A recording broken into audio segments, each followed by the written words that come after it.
Bon, salut. Alright, gars, je me présente Luciani Libre. Luciani, on va dire que c'est mon nom de luchador, c'est mon nom de lutteur. Euh, et puis, dans le fond, je me présente, je parle ce podcast-là pour pouvoir avoir une conversation avec les internets à propos de tout ce qui se passe dans le monde de la lutte professionnelle, de l'entertainment, évidemment. Euh, Ça a commencé ce désir-là de vouloir avoir justement cette conversation autour de ces émissions qui sont proposées chaque semaine, mais dans mon entourage média proche, physiquement de la maison, je pourrais dire qu'il n'y a pas un énorme cercle d'enthousiastes de la lutte. Donc, je me suis dit, ben, pour avoir mon fixe de conversation autour de ce sujet-là, ben pourquoi pas lancer un podcast et avoir une conversation avec les internets, avec lui, moi, ça va me donner mon fixe, puis peut-être vous aussi. Si vous n'avez pas personne avec qui parler, ben la place à côté ici qui est vide, on va faire un peu comme si c'était vous qui étiez là. D'accord? Ça, c'est la proposition que je vous lance. Le nom du podcast, Luchani, c'est un peu un clin d'œil à la lucha libre, c'est que le style de lutte professionnelle mexicaine, là où les luchadors portent des masques. Et je me suis dit, Grim, est-ce que je devrais aussi porter un masque? Là, je l'ai pas fait. Ça a l'air que les vrais luchadors, eux autres, ceux qui portent les masques, ne dévoilent jamais leur visage. Selon Wikipédia, il y en a même qui, supposément, vont euh, se faire enterrer dans leur cercueil avec leur masque de luchador. Donc, pour pas que leur identité soit révélée. Mais moi, c'est un peu raté parce que j'ai mis mon nom dans le nom du podcast, Shani. Puis le premier que je suis en train de faire en ce moment, j'ai pas de masque. Ceci dit, j'aime le nom, je le garde pareil. Fait que, on va parler de quoi? On va parler de les plus grandes ligues professionnelles de lutte en Amérique du Nord et aussi de d'autres grandes ligues qui ont des feuilles de route et des traditions extraordinaires qui sont aussi longues que celles des États-Unis. J'en parle dans deux secondes.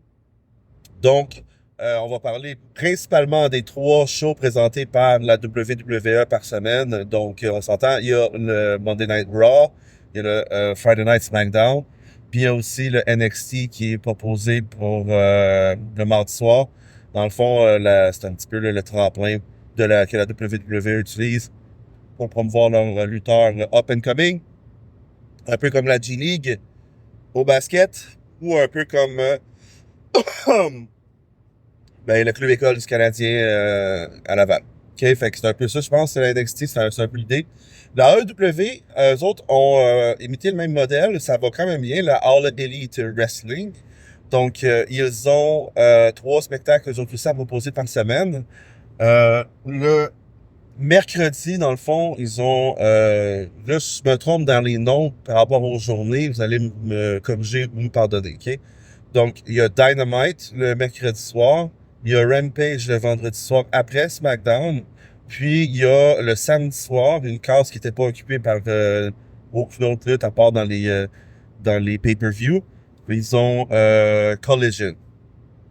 Puis, récemment, ils ont fait l'acquisition de Ring of Honor Wrestling, ROH, qui, dans le fond, là, ils ont gardé le branding différent jusqu'à maintenant parce qu'ils avaient déjà, eux autres aussi, l'équivalent de NXT pour la WWE avec Rampage le vendredi soir. C'est un peu leur événement lutte pour donner un tremplin à ce qui s'en vient comme vedette dans la AEW.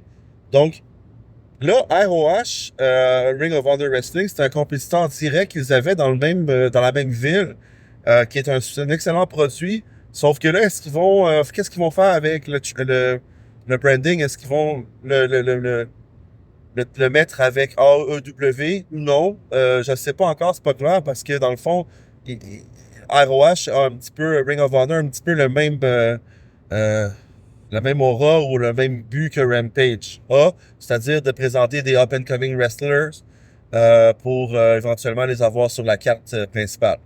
Donc, à suivre, intéressant.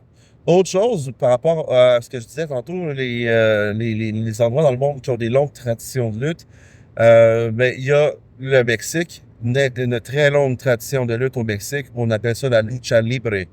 OK, la lutte libre, le free fight, on peut appeler ça, mais c'est en gros la même chose que la WWE, sauf le style qui est différent, où on a le luchador avec les masques, on a les attaques aériennes acrobatiques qui sont plus présentes. Dans le fond, il y a deux grandes ligues au Mexique. Il y a la AAA Worldwide, puis il y a la CC. Oh my God. Il faut que je retrouve les initiales. Vous me pardonnerez, s'il vous plaît. C'est Cons... En tout cas, je vais retourner voir pour être sûr. Donc, c'est les deux grandes ligues qui se font la compétition là-bas. Ils ont des chaînes YouTube où on peut suivre les événements. Il a update assez régulièrement, donc on a peut-être le show en différé d'une ou deux semaines, sauf qu'au moins on l'a, puis c'est gratuit jusqu'à date, parce que moi, j'essayais de trouver des endroits où je pouvais regarder les événements de ces deux ligues-là en ligne. Puis, j'ai rien trouvé payant, là, tu sais, je voulais pas hacker quoi que ce soit, là. J'ai rien trouvé. Fait que jusqu'à date, leur chaîne YouTube, ils sont quand même très populaires, puis ils mettent tous leurs combats dessus, leur spectacle principal. Donc, ces deux ligues-là, je m'excuse pour la deuxième nom, donc la AAA Worldwide, Lucha Libre, puis l'autre, c'est la CCLL, I think. Bon, faut que je vérifie. Et maintenant, pour clore ce premier épisode, dans le fond, finalement, je parlais de l'autre pays dans lequel il y a une longue tradition. Puis il y a peut-être d'autres pays qui ont des longues traditions de lutte, là, j'imagine, comme le UK, sauf que je suis moins au fait de ces ligues-là. Donc, au Japon, il y a deux grandes ligues. OK? Il y a la New Japan euh, Wrestling, Pro Wrestling, c'est-à-dire. Donc, NJPW, la New Japan Pro Wrestling. Et il y a la DDT. OK? DDT qui offre plusieurs produits sous l'égide de Wrestle Universe. Anyways, la DDT et la New Japan Pro Wrestling. Puis, je trouve ça intéressant. L'approche au Japon est un peu différente que celle aux États-Unis, au Canada et au Mexique aussi. La DDT se veut plus caricatural, dans le fond. Hein? On joue à fond avec un petit peu le côté rigolo que les lutteurs ou les moves de lutte sont en réalité, parce qu'on se le cachera pas, même si on est des super fans de lutte, il y a personne qui se bat comme ça dans la vraie vie, OK? Puis, même si aux États-Unis, dans le fond, le style se veut plus impressionnant et on veut que la foule embarque puis qu'il encourage, mais on sait qu'on est dans le deuxième degré, mais on reste sérieux dans notre deuxième degré, tu sais. On va cheerer pour le gagnant, même si, dans le fond, ce qui vient de se passer, ça arriverait jamais dans la vraie vie, dans aucun contexte. En tout cas, donc, la DDT au Japon, eux, ce qui est intéressant, c'est que ils se permettent de justement rendre ça humoristique, que la foule rit de ce qui a pas de bon sens dans le fond dans le ring. Fait que je trouve que c'est une approche qui est intéressante. Donc on a vraiment le Japon, le Mexique, les États-Unis, Canada, Amérique du Nord. Là, Mexique c'est en Amérique du Nord, mais qui ont des approches un peu différentes par rapport aux mêmes produits.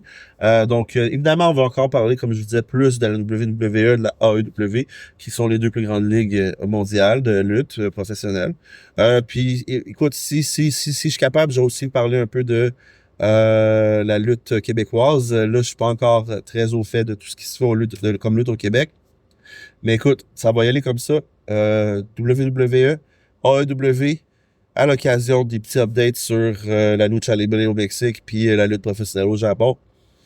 Voilà, on a une conversation, on a du plaisir, puis ça me donne mon fixe, j'espère que ça vous donne votre fixe aussi. Alors, c'était votre half luchador, I guess, Luchani Libre, unmasked, but pour vous, puis pour moi en même temps. OK, on se revoit au prochain épisode.